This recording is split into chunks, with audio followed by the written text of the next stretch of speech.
Right, so hi everybody, thank you for attending our session. As Stuart said, we are the ones based in the Southwest, and actually Jonathan and I are in Cornwall, if anyone's interested. So who are we? Well, as Stuart said, we are Annette and Jonathan Allen. Jonathan, wave. Hello, I'm Jonathan. I'm a SQL Server developer and a DBA. I keep flip-flopping between the two roles. Jonathan? I'm a database engineer. It's database engineer. And we're both authors on Simple Talk. We're both co-leaders of Data Southwest User Group with Mr. Saul, who has turned his camera off and is following our session. We are all organisers of SQL SAS Exeter and Data in Devon, and Jonathan and I are both members of the SQL Bits Committee. So if you've been to Bits, you might have seen us either running around or looking frazzled behind the information desk, and I'm an MVP. So what are we going to be looking at tonight? We're going to look at why we want to keep our DBA happy, and to do that we will cover a development process which includes requirements, good coding practice, source control, unit tests, and continuous integration. Now, as Stuart said, this is an interactive session. When we do it live, we get a lot of audience communication, which obviously we can't do easily in a virtual environment. So we'll be asking for your thoughts and your comments and your experiences. And if you can put them in the chat window, Jonathan is going to be monitoring the chat and he will be interjecting with me, and we will have the conversation. We want your thoughts, we want your opinions. Feel free to put as much in there as you want. You can use the Q&A, but the committee guys are going to be monitoring that. So if you have a question, please feel free to do that, or put it in the chat window, which Jonathan will be looking at. So is that all clear? Does that make sense? About as clear as mud? Okay, moving swiftly on. This is not a dedicated performance tuning session. Every time I run this session, people say, oh, we thought we were going to find out how to write good code. That's not what it's about. It's about communication. It's about making sure your DBA is confident with the code that needs to be released. Whether you're a DBA or whether you're a developer, it looks at both sides. And this is why it's interactive. We want your thoughts, we want your experiences.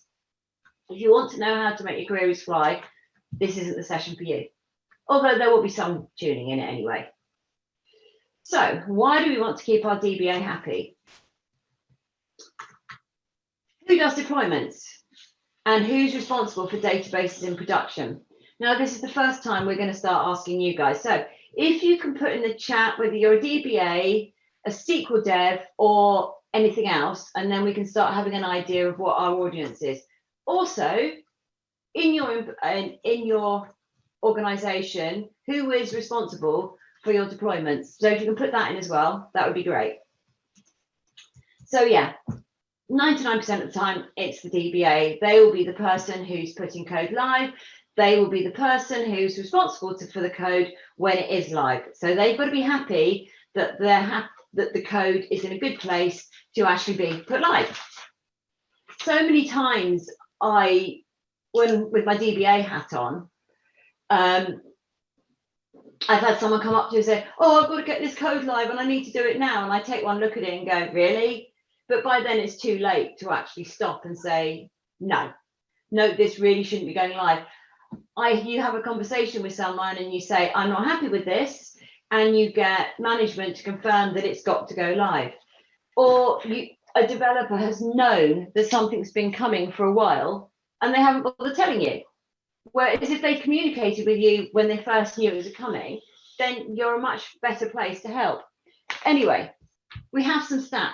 70% of DBAs, 20% are developers, and so 10% are others. So DBAs, how many of you recognise this scenario? You're a developer, well, your bit will come in. So management come up to a developer, we need this change live. Developer is always trying to help, let's face it, see what I can do. Developer goes to DBA, can we have this? And the DBA as well. Typical DBA, it depends. What do you do about it? Do you push the change live? Do you reject it? What happens? In my experience, developers and DBAs need to talk. They need to be on the same page and they need to be working together, not against each other. So what do you need to talk about?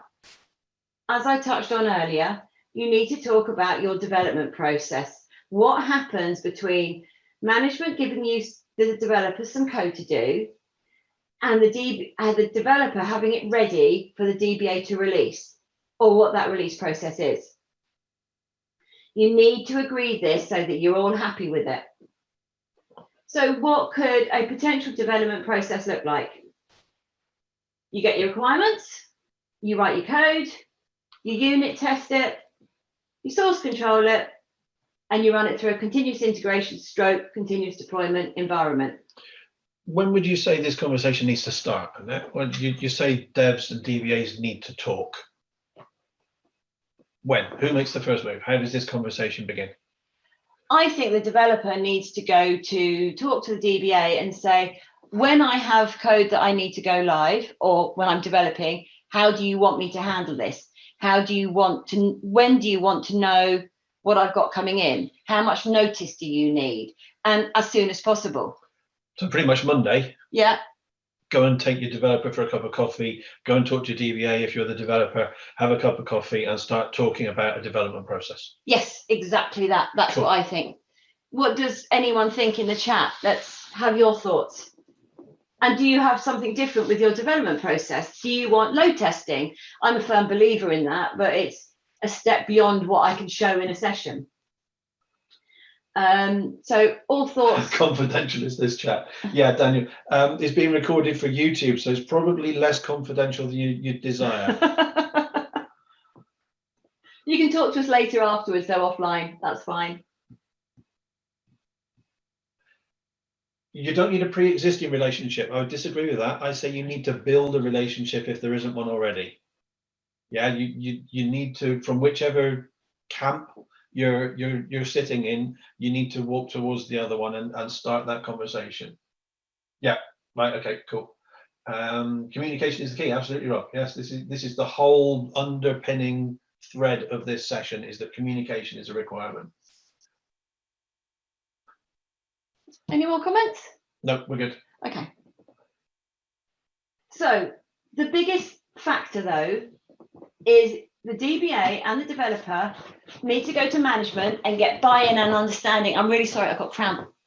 Oh no, do you want to stand up and stretch or something? It's all right. Okay, let me just, give me 2 seconds. Sorry about that. Whew. Yeah, you need to get buy-in and understanding from management what is going to happen. Now, what you will struggle with is management will say, your process is going to take too long. And you've got to prove to them that even if they need something turned around quickly, you can still follow every step in the process.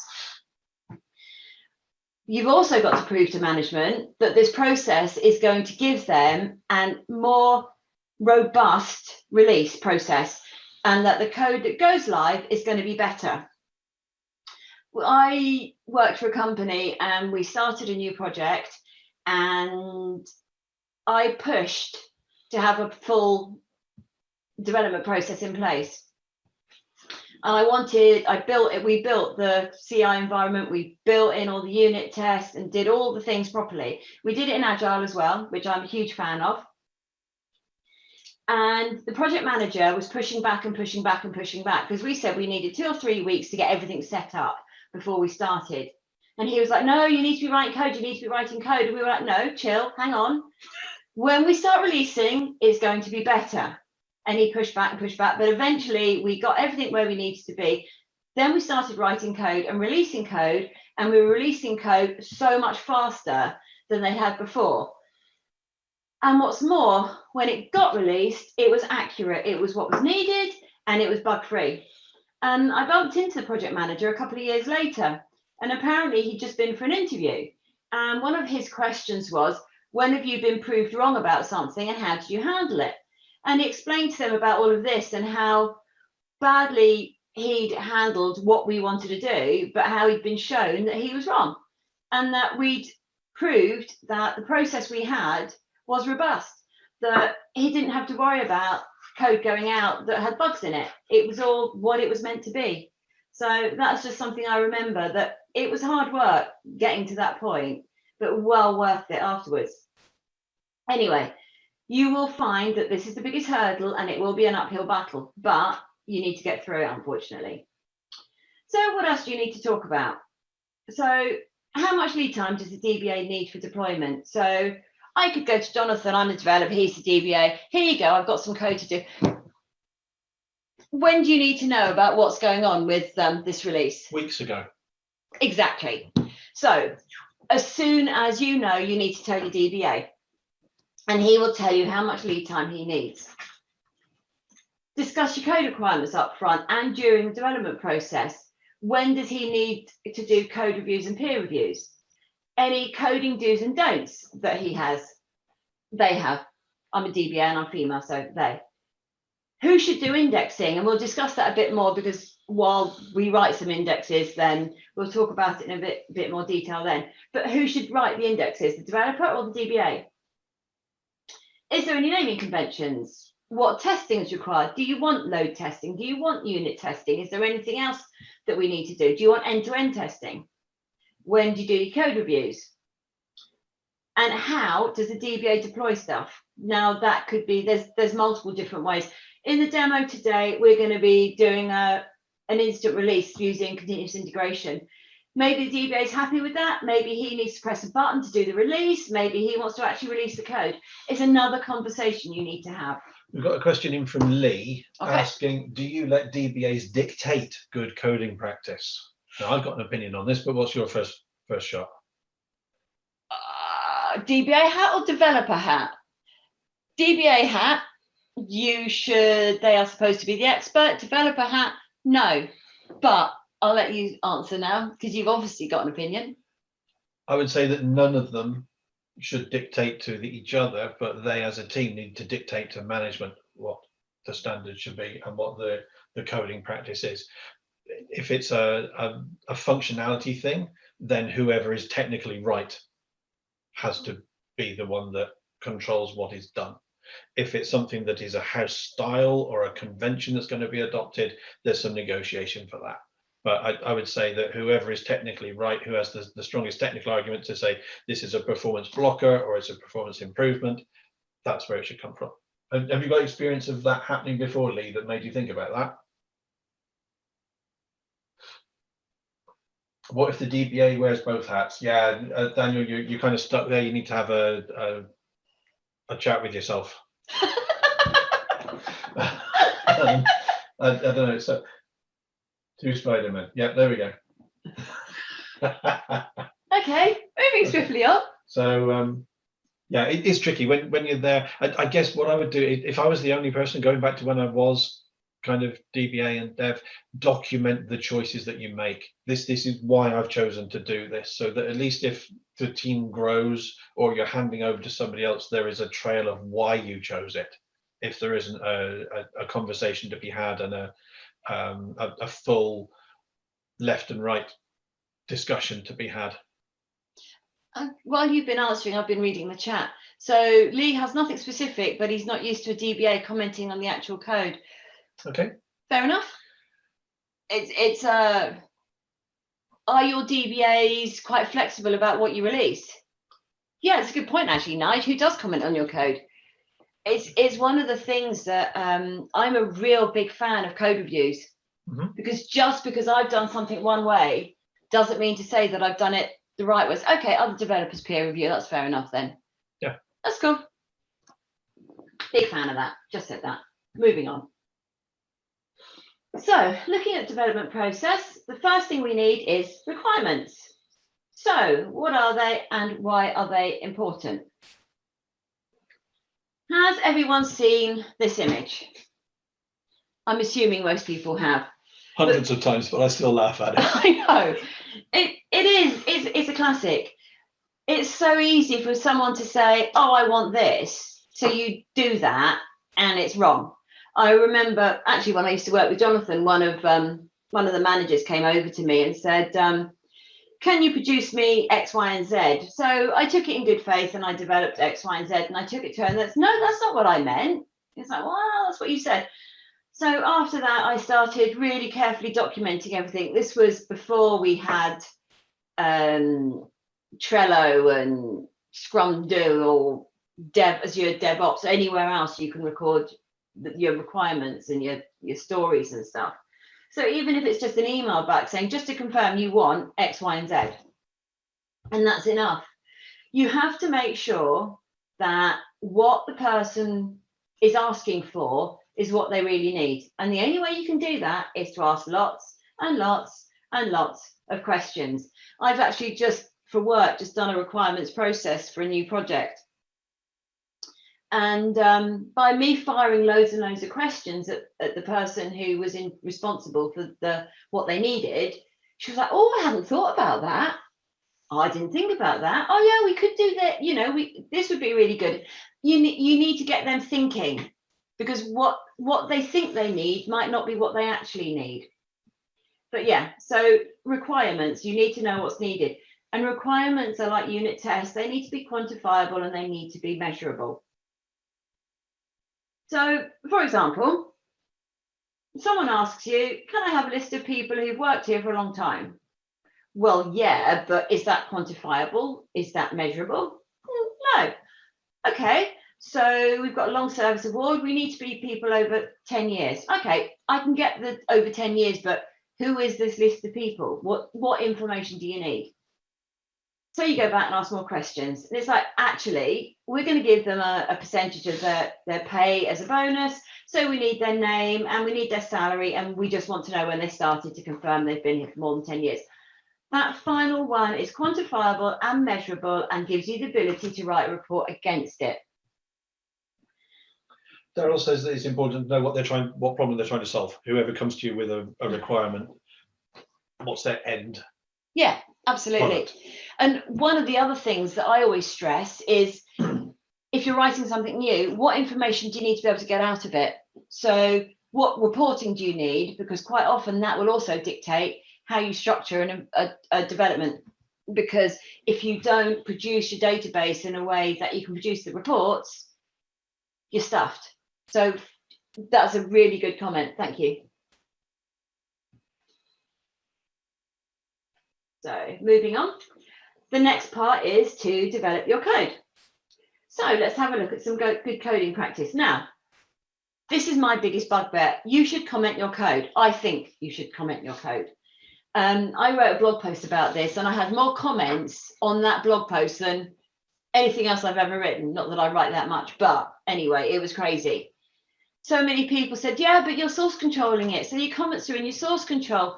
Well, what happens when you come up to a stored procedure and yes, you know all the comments are in source control, but do you really want to have to look through all the source control commits to see what's gone on with this stored procedure? They should be in the stored procedure. This is my thought, but I'm sure Jonathan's going to start reading comments to me about this in a minute. Don't use select star, bad performance practice. Don't use subqueries or functions in a where clause. Again, not great for performance. Don't use inappropriate data types. Don't make the engine have to do implicit conversions, basically. Do not insert without a column list, just bad practice. Use set rather than select when populating variables. Does everyone know the way that works? That if you use select into a variable and the value is null, it uses the previous value. And I do have a little demo on that if anyone's interested. Use temporary tables and table variables appropriately. So use a table variable if it's less than, I think they reckon 200 rows, something like that. If it's small, use a table variable, otherwise use a temporary table. And you can index a temporary table, but you can't index a table variable. Anyway, just another thing. So those are just some of the good coding practices. If anyone's got any others they'd like to throw out there, put them in the chat window. A couple of comments coming in. Chris is in the mire, seemingly. Lots of people in silos, having to go through 2 or 3 intermediaries to get messages from one side to the other, which sounds like really hard work. He's busy breaking things down and improving stuff, but it's slow going. So I feel your pain, Chris. Hopefully you've got some colleagues there who are working with you and helping that happen as quickly as possible. Daniel's saying that he's changed his opinion over the years, that it is now, he feels useful to have comments outside of source control. Source control is not the only place to Yeah. take comments, and I fully support that. Comments are only useful right when you need them. So if they're close to hand, super easy to reference them. Doesn't need to be as detailed in comments, I don't think. No, I don't. But having them actually in the code is useful. Comments also people should chatting to be Chris, why helping you're doing what people. you're doing, not necessarily what you're doing. You can read the code and see what's going on. It's the why. Jeffrey's very interested to see that set select demo, so we need to crack on, put that one Yeah. in if we can do, Yeah, please. no worries. Yeah, absolutely. 2 a.m. trying to fix a problem, seeing some comments and data in information in comments in the code is useful. Yeah, everyone's on that bandwagon. Nige is already interested in the set select. A diff tool will always show the what. Yeah. We'll chat to Rob about that. I'm not sure what a diff tool will show the what is. Something like schema compare, or your source control will say compare this to compare that. It's telling you what's changed. Right, that is great to see lines of code that are different. That doesn't tell you the business change. I changed this on the 30th of November to make the Christmas sales discount correct. You're not going to see that in a line of code that's different. You'll just see it multiplied by 0.15 or something. Yeah, commit message is always useful. Cool. Okay, crack on. All right, next step, we need to unit test.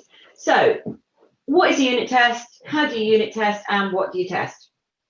So what is a unit test?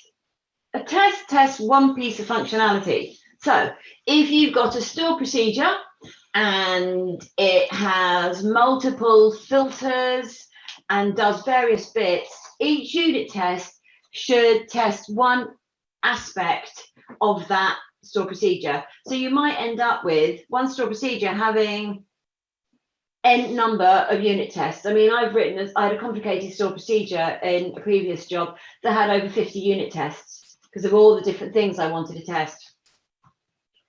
It's got to be quantifiable, measurable. So you've got to be able to have something that is an exact match. So how do we test? Personally, I use T-SQL-T. It's a free framework that you can download, and it gives you the ability to fake everything. So you can fake your tables, you can fake your store procedures, you can fake your functions, and it gives you the ability to actually force in, if I put this information, I'm expecting this information out. And it's the framework I'm going to be demoing shortly. Another option is Redgate SQL Test, which uses the T-SQL-T framework, but puts a really nice wrap around it. So if you have budget, go for the Redgate SQL Test because it is really nice to use. So going back to our store procedure, we've got to produce a list showing first name, surname, yada, yada, yada. What are we going to test? So I will have one test that returns one row for one person because they've worked here for more than 10 years. I will fake that information, I'll make sure it matches, and it should return me that row. Test 2, I don't want to return a row for someone who hasn't worked here for 10 years. I know exactly, if that test fails, I know exactly why. Third test, multiple rows. So some people might think, well, you only need that third one because I want to make sure that if I've got multiple people in multiple scenarios, they're still going to return. If that fails, though, you don't know why. All you're testing there is that multiple rows will still allow it to work. If it fails and the first test fails for someone who's worked here for more than 10 years, then by fixing the first one, you're going to fix the last one. Hopefully that makes sense. Yes. Yeah. So what you're saying is here, in order to prove your code is right with your tests, you are putting contrived data into your database. So you'll have a record that is going to pass the first test but not pass any others. Yes. You'll have one record that fails the second test but doesn't, or it will pass the second test, which means it won't be included. Yes. Because you will write a test to say, show me a row that should not be in my report. Yeah. Right. Exactly that. Cool. Excellent. So you've got to have a strong understanding of the data yes. that you're working with, and then making up representative rows to make sure that the right rows are picked up by your code. Exactly that. Thank you very much for clarifying. So, then you need to source control it. So what is source control? We'll have a look at some tools to use and how do you source control. So what is source control? I grabbed this off Wikipedia, but for those of you who don't know, it's basically a repo where all your history of all the changes you make are stored, basically.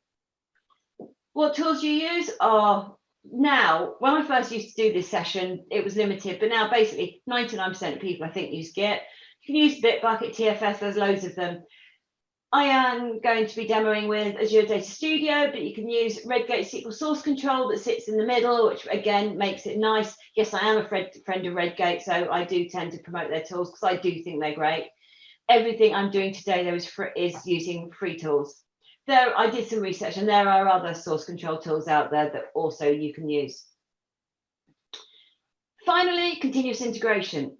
So again, what is it? Why do we use it? And what tools can we use? So what is it? Again, stolen from Wikipedia, but basically it gives the ability for all developers to put all their code into one place and confirm that all the code works together. All unit tests that have been written will run every time a build happens, so that you know that if you've just had to change a store procedure, you haven't made a breaking change on someone else's code, or it hasn't broken something else. You have to make a change in a table. It confirms everything is still hanging together and working correctly. So yes, it integrates all the developers' code, checks everything works together, and runs all tests every time. I always do this. I always get ahead of myself. Apologies for that. So what tools? Again, I'm using Azure DevOps for this, which I'm also using Azure. I will be demoing with Azure Data Studio, which links into Azure DevOps, which links into Git, and that's what I'll be doing. But then you can also use things like TeamCity, Bamboo, Jenkins, and there are many, many more. So any comments now before I jump into some demo? No, there seems to be a little bit of is TFS bigger than Git conversation going on. Daniel says don't create a table called user in a schema called user. Yeah, but did you know you can create a table called hash in a schema called hash and a column called hash? Because you showed me. I think I did. Yeah. Right, so I just need to find. Daniel's provided a link to a list of useful object names. If you're stuck for an object, we've got a list of names that we can use there. Oh, thanks. Right, so I'm in Azure Data Studio. I misunderstood Daniel's message. It's a list of things we shouldn't use. Oh, okay. I'm in Azure Data Studio using a Jupyter notebook. Thank you very much for Rob for giving me a crash course in this. For demo purposes, it's brilliant. I love it. So this is where I pray to the demo gods, though. What I'm going to be doing here is I have a database that is source controlled with Git. So if I go to here, you can see here my DBA demo code repo, which is linked to the project I'm working on. This is my project. In here, it's called demo, but you can link it to the project. This is the project that I'm working on. If I go to, this is where Rob's cringing because it may well have been a select star node, but that's there purely for us to demonstrate why we shouldn't do it. Yes. Hold that thought. You will see it disappear. So I'm in the DBA code demo repo. So the first thing, I'm going to go through the things that I said that you shouldn't do. So we're going to run this first. We're in demo database. We're doing a select star. Yes, you are correct. We shouldn't be doing this, but I'm going to show you why not. So I'm just going to run this block. She says, please work. If not, I've got one that I prepared earlier. Why aren't you running?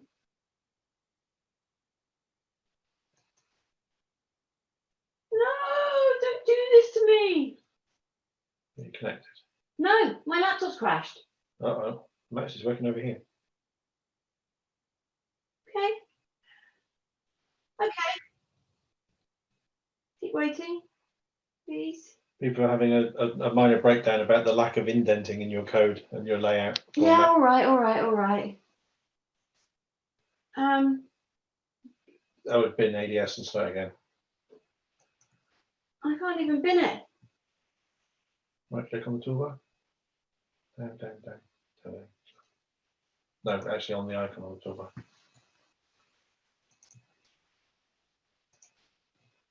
So much for me praying to the demo gods. They didn't answer my prayers.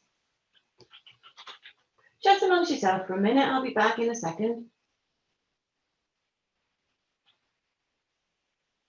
That stop process came out very quickly, Rob. It's like you're a professional at it.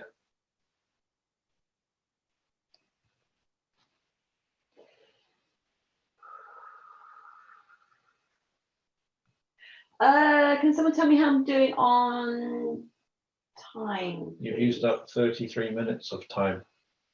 Okay, that's all right. So we're doing fine. Okay. There, that's looking better. That's better. Right, so I hope Or so. not. Well, at least my Right, mouse run is it, see what moving. happens. Yeah, so let's run this code and see what happens. That So, first. There we go, connection. That's what didn't come up last time. yeah. Oh, we're going to Silverstone, are we? Yeah. For anyone who knows me, I am a Formula One fan, so my instances are named after tracks that I've been to. So this is Silverstone. I've also got Monza. All right.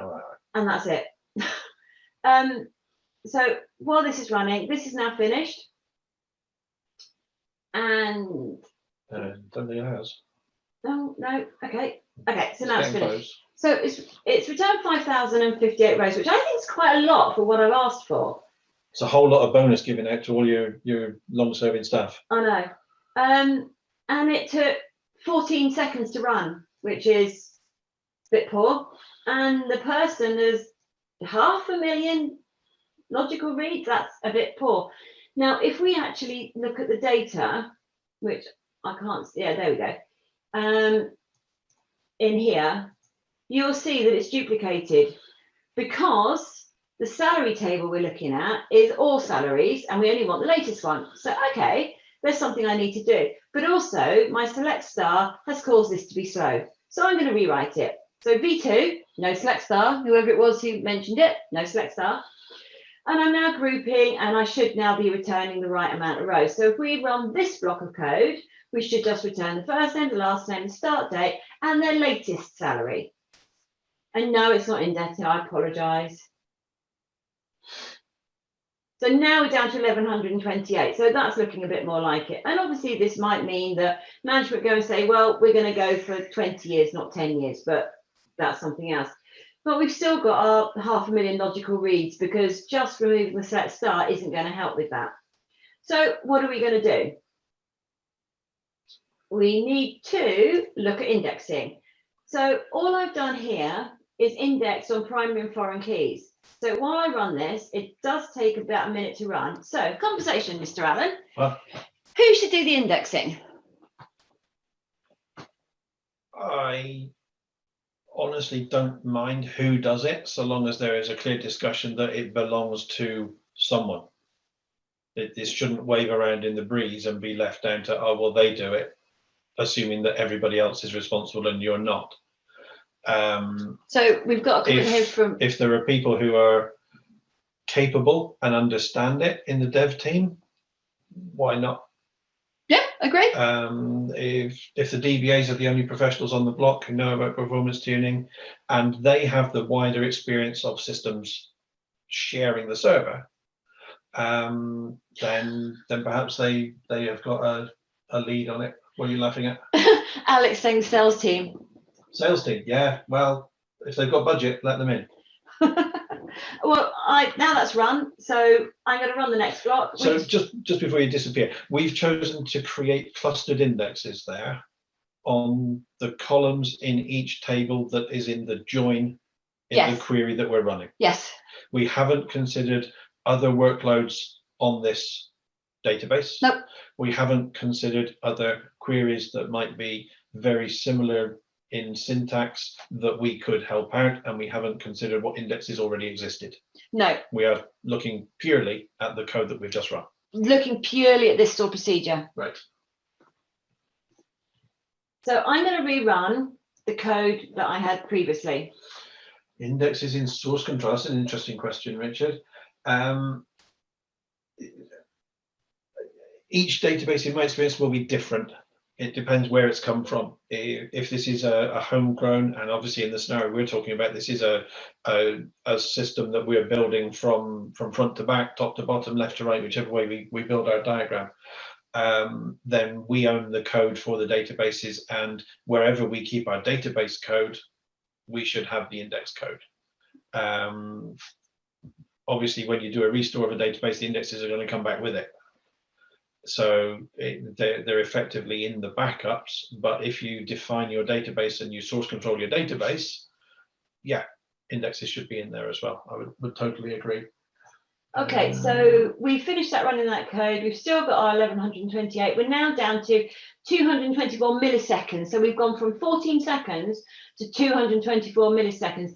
More importantly, we're down to 10,000 logical reads. So we've just lost nearly 500,000 logical reads. So that I'm a lot happier with. So now we've got this, we actually can convert this into a store procedure. So as you can see here, it's now in a store procedure. Sorry, the layout is still pants. But I have put a code comment block in here with the release history and all the rest of it.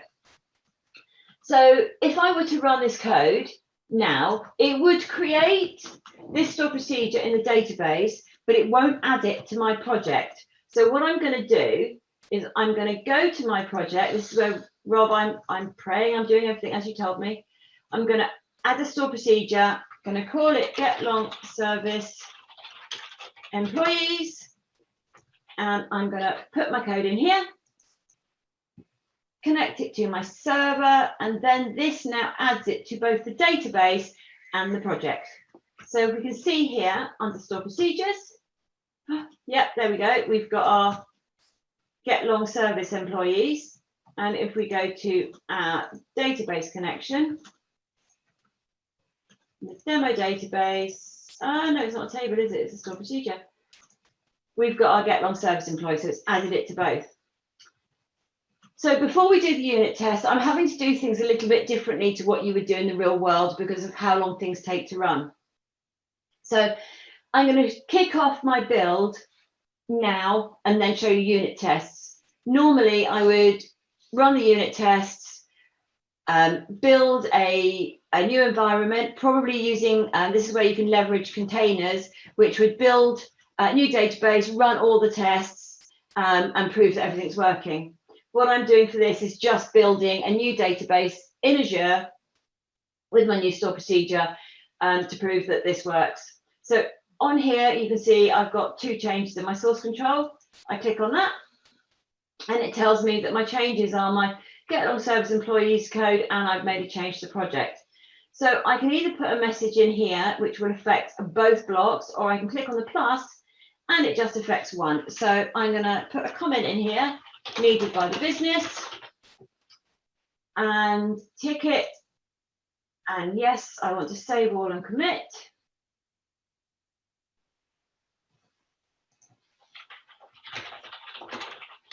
Yes, I know these aren't great comments. I've done both of them. And then down the bottom, you can see I've got two changes to push. So I'm going to push those and pull any fresh commits that have gone. And that will now automatically kick off a build for me, which we will go to in a minute because it's going to take a minute to run. While that's going, we'll just have a look at our unit tests. And this is T-SQL-T. This unit test is the free framework from... Yeah, this is all in T-SQL-T. Due to time, I'm not going to show you, I've got 4 minutes left, I think, so I'm not going to be able to show you downloading all the rest of it. Go to T-SQL-T, it's really, really easy. I would only run it on a development environment though, because there are things that you need to run, like enabling CLR, that you wouldn't want in a production environment. So the first thing to do is create a new test class. Now, that would normally be the name of the object that you're testing. And when you look in Object Explorer, it looks like a schema name. So let's create that. So I need to select my connection and run it. Now I've got 3 unit tests. So the first one, I'm going faking my 4 tables I need. Those are the 4 tables I reference in store procedure. I'm faking my employee table. I've got 4 rows in here. Don't worry, I'm only using one of them in these. I've got Ferris Bueller. He is ID1. ID1 started 15 years ago. I have to create what's going to go into my expected table and my actual table. And what we're going to do is compare what's in expected with in actual. So I'm going to populate my expected table with Ferris Bueller. He started 15 years ago and what his salary is. I'm then going to insert into my actual temporary table the output of the get log service employees. Then what T-SQL does, it runs this command assert equals table, and it compares what's in the expected temporary table with the actual temporary table, and if it fails, it gives us a message. So let's run that. So that's done. My next unit test is exactly the same, except now Ferris Bueller has only worked here for 9 years. So I'm going to run that. And have we created? We have created. And now I've got a multi-row one. So I've got 3 employees. So Ferris Bueller has been here 15 years. Marty McFly has been here 9 years, and Joe Black has been here 5 years. So we're only expecting Ferris Bueller to be returned. So we put those 3, the Ferris Bueller, into our expected table. What I didn't show you is that up here, where we're not expecting a record, we've got nothing going into our expected table. So we run that, and that's done. And now if we run all 3 tests, and we can do that by running the test class and naming it. Hopefully, yeah, so we've run 3 and all 3 have been successful. So that is a massive crash course in unit testing. So let's now quickly go to our Azure DevOps environment. And if we go to our repo in our store procedures, let's refresh that. There you go, we've got our get long service employees, which is in the wrong place, but never mind, I've obviously done something wrong there. But let's look in our pipeline, and you can see here that, yeah, that's the one that I've just done because it ran 3 minutes ago. And this has built us, that's successfully finished, and it has built us a new database. So if we go back to Azure Data Studio and go to our connections, this is my Azure connection that I have built. And in here, under store procedures, we have got our get long service employees store procedure. So doing this whole process, we've run unit tests and we've built an environment and we've put our new store procedure up there. Now, what I should also do is make a change to the table, so I push them up so all the indexes can go like it has been muted. When were you planning to do the set select demo? Right now. Right, okay, cool. This is only heads up, Jeff. 2 seconds. So with set and select, what I've done here, I've got a variable and I've set my variable to some value. Then I've Select it back out. Selected it back out, yeah.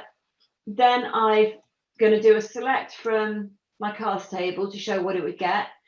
And then I'm selecting that variable equal to be the output of getting make ID from cars where 999, and you can see what goes wrong. So if we run this against demo, you can see that my variable of some value has come down here. That's correct. You can see we've got no rows returned for ID 999, but our variable has come back with some value, which is what it was set as to previously. It hasn't been updated. So it hasn't been set to null. It hasn't been reinitialized at all. It's still got the old value that was lingering. That's it. From who knows where in your code. Yeah. So hence why I don't use it. Oh, don't like that one. So that was a massively quick crash course in what we've been doing. So let's go back to PowerPoint. That's our demo done. Ideally now, when management come rushing up to you and say, can you do a change? You've had communications with the DBA. They know how you run everything. And they're going to be, yes, it's fine, because I know you're going to release in a robust way. Any questions? No. What have we got? There's been a bit of a chat regarding ADS and VS Code projects and Visual Studio and Management Studio. So that's all kicking off. But Rob's handling that one, which is very good. Thank you, Rob. I'm not sure why or what exactly blew Daniel's mind, but I hope he's okay. Chris is advising people to start playing the T-SQL to read the Redgate. Oh, that was written by timer. Dave Green. 10 things I wish I'd known when I started. Yeah, it's good. I wonder how many people have done that. Yeah. Set select bug or intentional awareness. It is acknowledged and expected behavior, Nudge. So it's not a bug at all. It's the way that set and select work, and it's a thing that you need to know before you cart about using either or both in the same piece of code. Daniel once worked somewhere where they used identity instead of scope identity, so they're inserting rows into one table with the wrong values. Ouch, that must have been a nightmare to pick apart. So there we go. Yeah, any final questions on items that we've covered, questions that you would like us to respond to or to? Rob's going to be starting in, I think it's about 15 minutes. Jonathan and I will be here in the interim on the chat. So yeah, we're happy to chat with you while that's going on. That's absolutely fine. I dropped a T-SQL link into the chat if people want to go and find that, but it is just tsqlt.org. Yeah. Go grab that one. You can see we've both got emails at sqlsouthwest.co.uk, so get through us through the user group. Or through Twitter. Yeah, Twitter's usually a good one. Usually quick to respond. Just don't DM us. Nige, don't start. It's too late in the evening on a Friday to have that discussion, but of course Jam goes underneath. And basically, thank you for listening. Have you got the feedback slide to put back up? Yes, give me 2 seconds to reshare screens. Oh, hang on, I will stop sharing mine. Jeffrey's quite pleased with the presentation. He said it was really great. Thank you. So appreciate your response there, Jeffrey. Alex, can you drop the feedback link in so that people who want to give some feedback can do that now again, yeah, please? they're just doing that. I'm just trying to figure out how to stop sharing my screen. So I'm just going to force it. Okay. Richard, if set select is intentional, is the argument about using one over the other or just understanding the difference? Understand the difference. Only use set to set the value in a T-SQL variable. If you use select and that select fails, you will not have nullified the value. You will not have a value that would trip an error handler. It's just going to have its old value in it. And that is potentially going to lead you down the wrong path. So knowing, understanding set and select and using them both in the right place is important. Super awesome, very engaging from Richard. Thank you both, always a pleasure from Daniel. Lee says thanks to everybody. Yeah, really enjoyed it. I mean, it was a bit different. Instead of me watching this, me being here, like, I don't know whether I was Jeremy Paxman, Jeremy Vine, or Jeremy Springer, but yeah, it's a bit of a chin wag and a few. I think it was a great dynamic. It really brought it to life.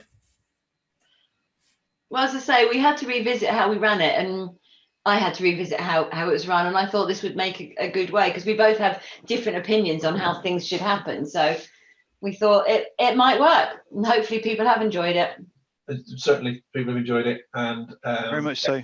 Thank you very much for attending, everybody who was there.